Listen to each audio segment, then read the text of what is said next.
Halo, perkenalkan nama saya Maria Malikaka, NIM 859305328. Di sini saya membuat video tentang tugas rencana pelaksanaan layanan RPL, bimbingan konseling.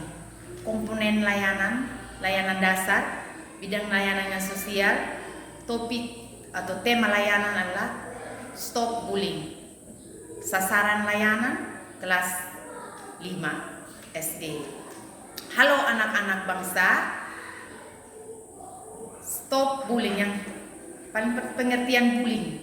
Bullying adalah salah satu bentuk dari perilaku agresi dengan kekuatan dominan pada perilaku yang dilakukan secara berulang-ulang dengan tujuan mengganggu anak lain atau korban yang lebih lemah darinya.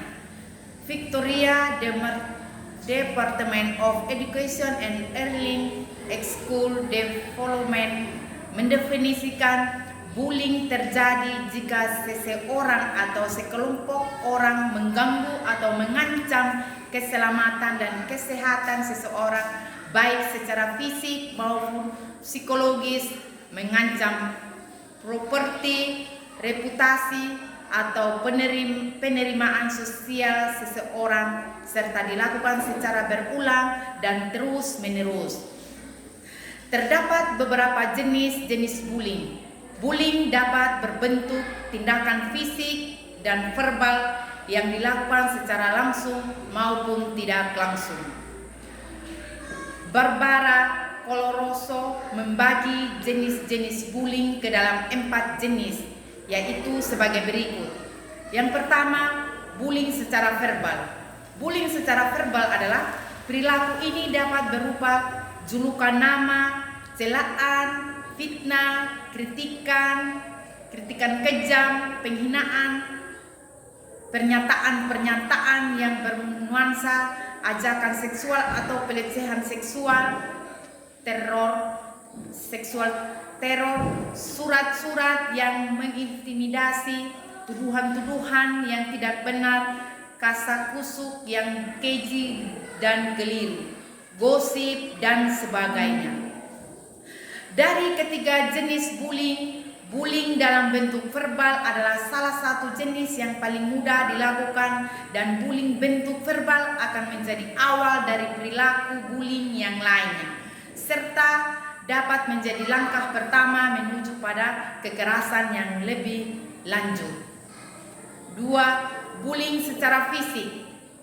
Yang termasuk dalam jenis ini adalah memukuli, menendang, menampar, mengejek, menggigit, mencakar, meludahi, dan merusak serta menghancurkan barang-barang milik anak yang tertindas.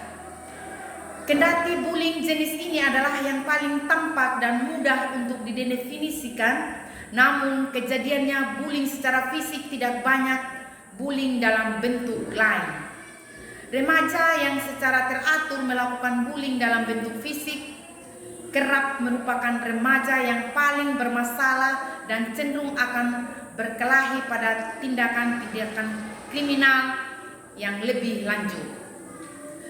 Yang ketiga, bullying secara relasional atau sosial adalah pelemahan harga diri korban secara sistematis melalui berbagai pengabaian, pengucilan atau penghindaran. Perilaku ini dapat mencakup sikap-sikap yang tersembunyi seperti pandangan agresif, lirikan mata, helaan nafas, cibiran, tawa, mengejek, dan bahasa tubuh yang mengejek. Bullying dalam bentuk cenderung perilaku bullying yang paling sulit dideteksi dari luar. Yang keempat, bullying elektronik atau cibir merupakan bentuk perilaku bullying yang dilakukan pelakunya melalui sarana elektronik seperti komputer, handphone, internet, website, chatting room, email, SMS, dan sebagainya. Biasanya ditunjukkan untuk meneror korban dengan menggunakan tulisan, animasi, gambar dan rekaman video atau film yang sifatnya mengintimidasi, menyakiti atau menyudutkan. B. Sebab dan dampak negatif bullying. Sebab-sebab munculnya perilaku bullying, yang pertama, bullying terjadi karena tradisi turunan temurun atau senior atau kakak kelasnya. Yang kedua, keinginan untuk balas dendam karena dulu pernah mendapatkan perlakuan yang sama. Yang ketiga, perasaan ingin menunjukkan kekuasaan dan kekuatan superior. Yang keempat, kekecewaan karena orang lain tidak berperilaku sesuai dengan yang diharapkan. Yang kelima, dorongan untuk mendapatkan kepuasan. Yang keenam, dianggap menghina atau mengganggu kelompok tertentu. Berikut dampak negatif bullying bagi orang yang menjadi korban. Yang pertama, terganggu fisiknya seperti cedera, terluka, sakit, dan sebagainya. Yang kedua, tertekan fisiknya, kejiwaan seperti takut, cemas, rasa tidak nyaman, rasa tertekan, dan gejala tekanan fisik lainnya. Yang ketiga, pergaulan sosial terganggu seperti minder, menyendiri, grogi, pendiam, dan tertutup. Yang keempat, terganggu prestasi belajarnya seperti nilai jelek, tidak konsentrasi belajar, lupa mengerjakan tugas, sampai menurunnya ranking atau tidak naik kelas. Efek dari bullying di sekolah. Penindasan memiliki efek jangka panjang pada korban dan si penindas itu sendiri. Untuk korban, perlakuan itu merampas rasa percaya diri mereka untuk perilaku bullying. Efeknya adalah menjadi kebiasaan, kenikmatan untuk meningkatkan ego mereka. Ketakutan dan trauma emosionalnya yang diderita si korban dapat memicu kecenderungan untuk putus sekolah. Beberapa anak-anak yang terbiasa melakukan bullying di sekolah akhirnya dapat menjadi orang dewasa yang kejam atau penjahat. Apa yang perlu diperhatikan? Korban tidak akan mengeluarkan karena takut menerima reaksi dari pengganggu, namun mereka biasanya menunjukkan beberapa gejala seperti di bawah ini. Yang pertama, kesulitan tidur. Yang kedua, kesulitan menaruh perhatian di kelas atau kegiatan apapun. Yang ketiga, sering membuat alasan untuk bolos sekolah. Yang keempat, tiba-tiba menjauhkan diri dari aktivitas yang disukai sebelumnya seperti naik bis sekolah atau mengunjungi teman bermain.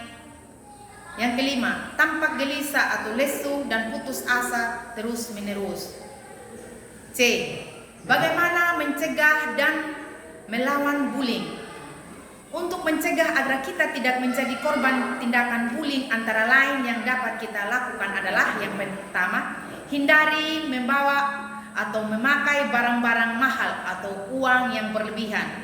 Yang kedua, jangan sendirian terutama di tempat yang sepi. Yang ketiga, hindari cari gara-gara dengan pelaku bullying. Yang keempat, jangan berada di dekat dengan orang yang suka melakukan tindakan bullying atau berada di sekitar mereka. Yang kelima, kenali dan perhatikan perilaku bullying. Yang keenam, jangan ikut-ikutan melakukan tindakan bullying dalam bentuk apapun.